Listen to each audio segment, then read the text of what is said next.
What's going on, beloveds? It's your girl Ty, and welcome back again to Live with Ty. Today I'm sharing with you all my everyday makeup routine for oily, acne-prone skin.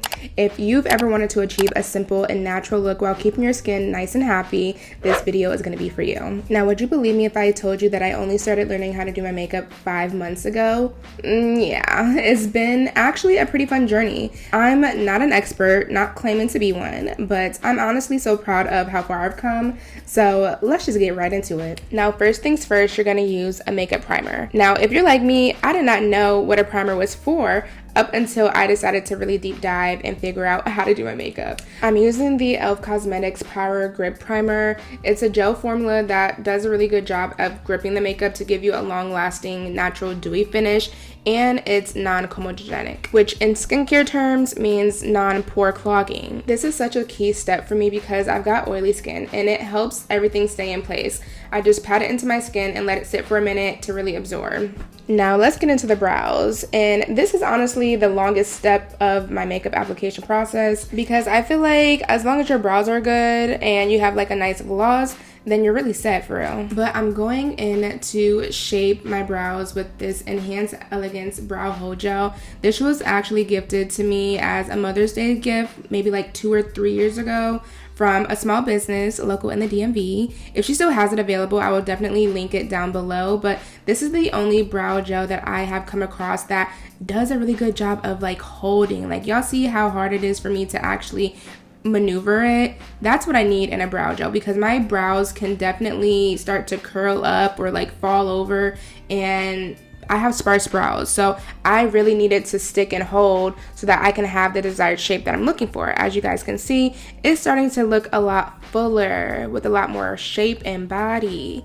That's what we're going for. Next is concealer. I'm using the NYX Cosmetic Concealer for a few different spots. Underneath my eyes to shape my brows and on any dark spots that I come across. This step really evens out my skin tone without feeling heavy. Although this is the most tedious and time-consuming part of applying my makeup, I find it very therapeutic. Like, I just love the art and how calm and focused I am when I am doing my brows.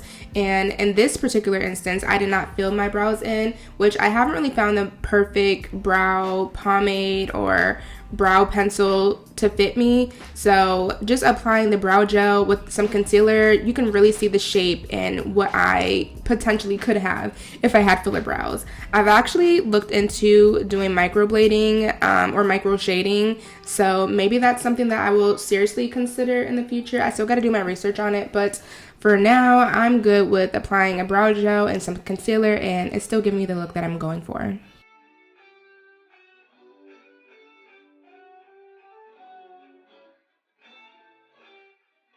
Now for the next few steps, I'm using a eyeshadow brush.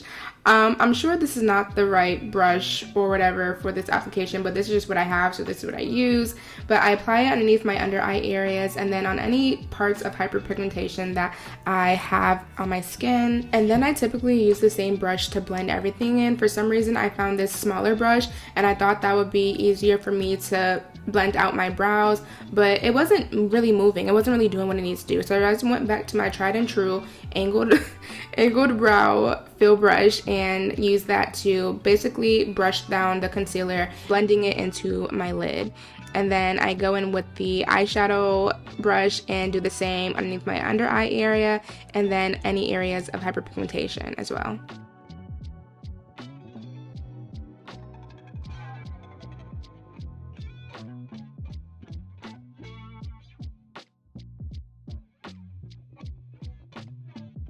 Now, after I've blended out my brows, I do go in with this NYX Brow Glue in the shade Dark Brown. I feel like this does a really good job of applying hair-like strokes that are a little bit darker at the front of my brow, and then I just kind of use it as like a second laminate type of thing to make the brow stick up, but really just to make the brow hairs look darker and appear darker.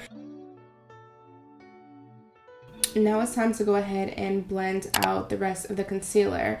I allow it to sit on the face for maybe 5 minutes or so. I honestly don't know, but I feel like the longer you let it sit, then the brighter the under eye is going to be. And I don't know if the math is mathing, but I feel like that's what people do that for. So that's what I be doing it for. Honestly, just allow it to sit for the duration of me finishing my brows, and then I go ahead and blend it in. Now, as you guys can see, when it came to my brows, I was doing a brush stroke like method, swiping method, but when it comes to my under eyes and applying the concealer, blending it out on the rest of my face, I'm doing this tapping method.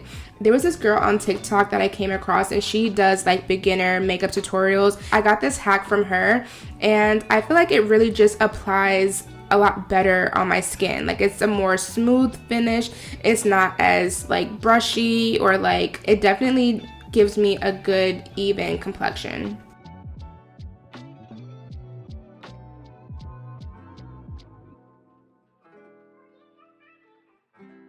Now, when it comes to coverage, I am a tinted moisturizer type of girl.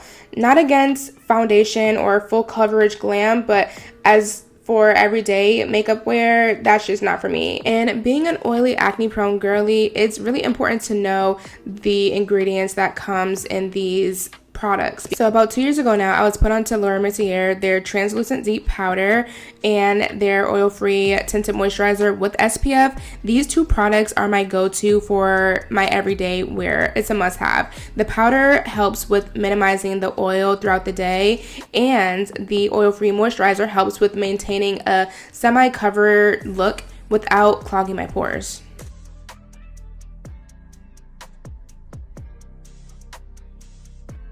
And just like my brows, my eyelashes are very much non-existent. So when I came across this Benefit Cosmetic mascara, it's really good for lengthening the lashes. I would definitely love any recommendations on like natural brow or lash serums or oils that you guys know of. Like, please leave them in the comment section below, because I really would love to grow out my natural lashes and my brows. And now we're going to get into the lips. For some reason, I found that the drier the lip, the easier the application is for the lip combo. I'm going in with my Makeup Forever brown lip liner. When I tell you, I absolutely love the application of this liner. It is so easily glidable, like it's like butter. And it doesn't necessarily move too much throughout the day. Like, I would say if I apply this, it will last me about 6 hours out of the day, which is terrible. It's not full lasting, but it does what it needs to do as far as makeup and me are concerned.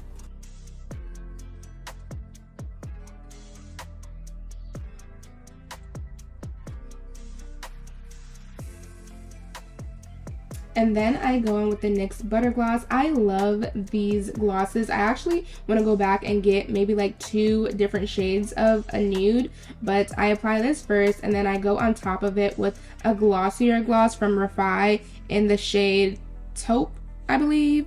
But yeah, the Refi glosses are so glossy, but not sticky. Like, I just love the shine. Y'all see it? 'Cause it eats. I recently became a fan of the blush community. I used to feel like, as a black girl, why do I need blush? Or it just wouldn't look on me, or they didn't have any shades or pigments that would complement my skin complexion. But I am really, really loving this Danessa Myricks Blurring Balm Powder down in the flushed version of it. Y'all, I ran that sample size through, so now I'm excited to go out and pick up the full size version. And then to top it off, I do like to go back in with the translucent deep just to give it more of a little shimmer. And then it's pretty much a wrap from this point. I go in with my e.l.f. Cosmetics setting spray to lock in all of that hard work I just put in. And then I'm gonna just quickly freshen up my hair in about 2 minutes so that we can go ahead and head out the door.